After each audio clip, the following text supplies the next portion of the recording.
Hello guys! Welcome to Abby and Filtered TV, and today we will be having a merienda. Ano pa ba kundi yung isa sa favorite kong Pinoy style pizza, the FCJ pizza?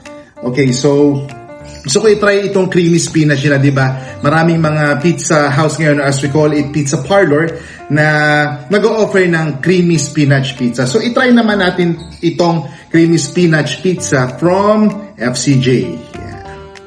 Wow. Okay. Alright, tingnan natin.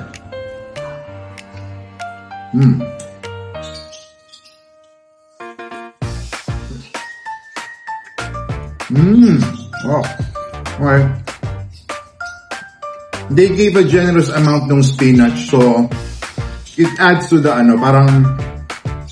it adds to the freshness of the pizza. Parang nagbibigay siya ng fresh taste, and yung cream niya hindi na overpower yung spinach, so balance siya together with the base ng pizza. I think this pizza sauce and the cheese that we know.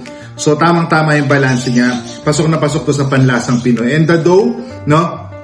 So thick siya. So for all na mga followers natin na mahilig sa mga thick dough na pizza, so you can try this FCJ pizza creamy spinach. Sarap. Wow. Maganda. Medyo toasted yung ilalim niya. So ang sarap. Meron siyang bite.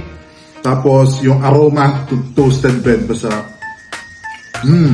So yun guys just want to share with you yung experience of eating the creamy spinach pizza. So kaya doon sa later part ng video, kapakita ko na they gave really a generous amount of spinach. So hindi katulad ng iba, parang konti lang yung nilalagay. This one, generous yung amount nila ng spinach, which is good.